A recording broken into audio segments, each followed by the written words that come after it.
Shalom Aleichem, Mishpachim. All right. I will do a continuation with this Sefer. I did the introduction. I put it in a video. Go check it out. It's quite interesting, actually. This is Iggeres, HaGra, a letter written by the Vilna Gaon, Rabbi Eliyahu of Vilna.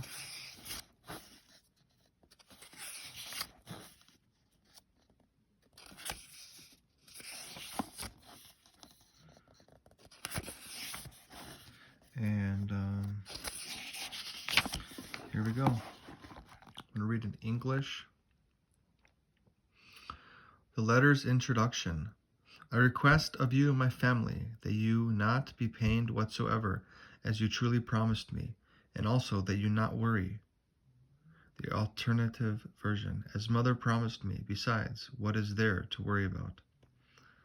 Eretz Yisrael. Now, men commonly journey from home for several years at a time for the purpose of acquiring money, leaving their wives on their own, as these men also wander destitute. But I, with gratitude to God, am journeying to the Holy Land, which everyone yearns to see, the Jewish people's most beloved. The alternative version. The most beloved land of Hashem, toward which is the desire of all heavenly and earthly beings, and thus I am journeying in peace, thank God. You, my wife, are also aware that I have left my children, for whom my heart pines, as well as all my precious books, and the majestic splendor that is my home. And I am as a stranger in a foreign country. Indeed, I have left everything. The denigration of this temporal world. It is well known that this world is all vanity, that every amusement is worthless, and woe is anyone who pursues vanity which is not advantageous. And don't envy another's wealth, for riches are hoarded by their owner to his misfortune. Ecclesiastes chapter 5, verse 12. As he had come from his mother's womb, naked will he return.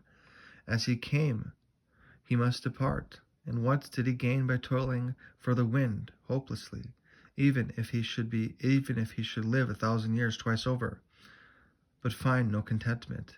Do not all go to the same place? Even if man lives many years, let him rejoice in all of them. But let him remember that the days of darkness will be many. All that comes is vanity. And of joy, what does it accomplish? Tomorrow you will cry for having laughed today.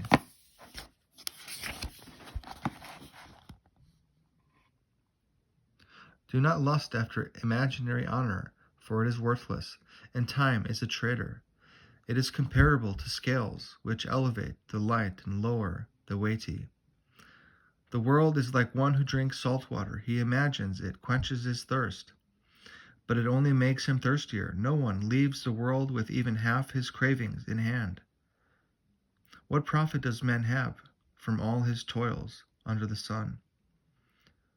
Remember our predecessors who were before us, all of whose love, desire, and joy are already lost, but who are being judged severely for partaking of worldly pleasures.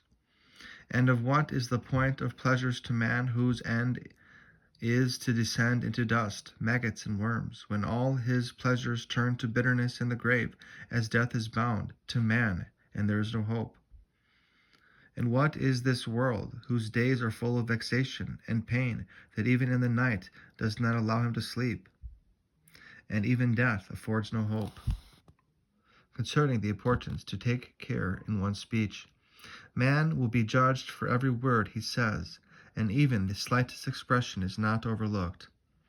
Therefore I caution you to accustom yourself as much as possible to dwell alone, because the sin of misuse of the tongue is the most severe, as our sages of blessed memory said in Tosefta, Peah 1.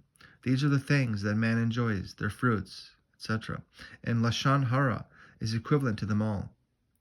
And I don't have to elaborate on this, the most stringent of all sins. All man's toil is for his mouth. Our sages of blessed memory said that all man's mitzvos and teachings do not suffice to counterbalance what emerges from his mouth. What is a man's vocation in this world? He should make himself silent like a mute, and one must seal his lips closed as tight as two millstones, etc. And the entire heavenly punishment, known as the slingshot pouch, is all centered on the breath cloud of meaningless.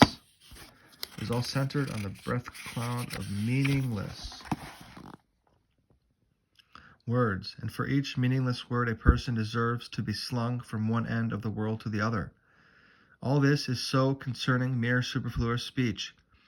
But with regard to prohibited speech, lashon hara, lies, flattery, mockery, oaths, vows, disputes, and curses, and in particular in the synagogue, and on Shabbos and Yom Tov, for every utterance of this type one would need to descend to the depths very far down.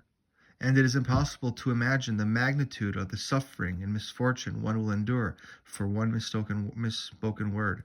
For no word is lost, even no word that is not recorded. Winged beings consistently approach each person, and they do not detach themselves from them as they record all that they say. For a bird of the skies may carry the sound, and some winged creature may tell the matter. Ecclesiastes chapter 10, verse 20. Do not allow your mouth to cause your flesh to sin, and do not tell the messenger that it was an error. Why should God be angered by your speech and destroy the work of your hands? Since the honor of a king's daughter is when she dwells inside. Tehillim. Purchase all your needs through an emissary, even if it would be 2 or 3 times more expensive. Is there a limit to what God can provide? For Hashem Yisparach feeds all creatures, from the tall-horned re'im, the rams, to the lowly louse, and he provides adequately for each and every one what it is lacking. And on Shabbos and Yom Tov, do not speak at all about matters that are not absolutely necessary, and be brief even with what is important. For the holiness of Shabbos is exceedingly great, and it was with difficulty that our sages permitted the exchange of greetings on Shabbos. Realize how strict they were concerning even a single expression. Concerning Shabbos and Yamim Tovim, continue to give great honor to the Shabbos, as was done when I was there. And do not cut down on your Shabbos expenses at all, since man's entire sustenance for the year is fixed for him from Rosh Hashanah to Yom Kippur, excluding the expenditures for Sabbaths and festivals, etc.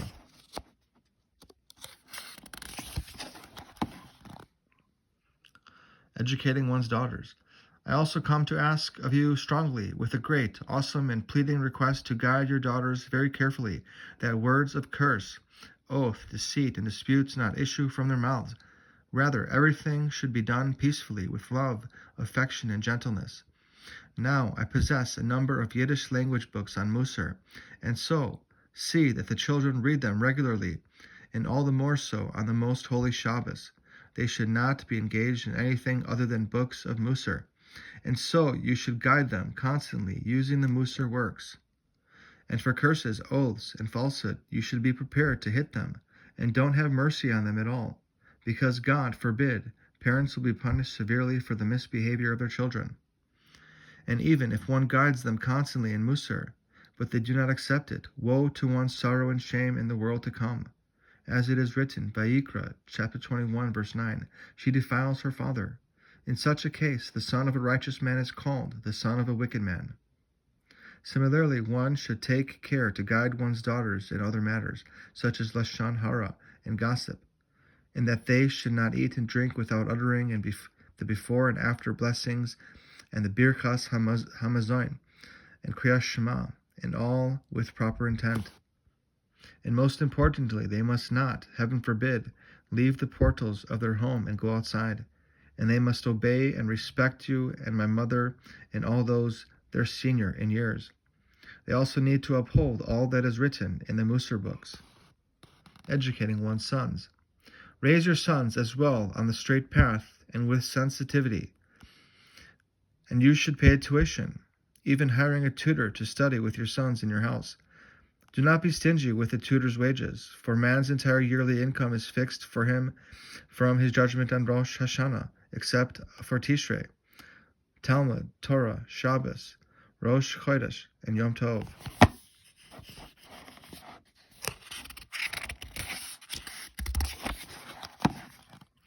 I have also left Sepharim for them. For Hashem's sake, guide them kindly and with sensitivity, and also always oversee their health and meals, making sure that they do not lack whatever is needed to keep them well. First, have them learn the entire Chumash, until they know it almost by heart. The learning must be done without undue pressure, but rather gently, because Torah study is absorbed only when one is relaxed, and shower them with coins and the like as a reward. And I will stop there. All right, Laila Tov.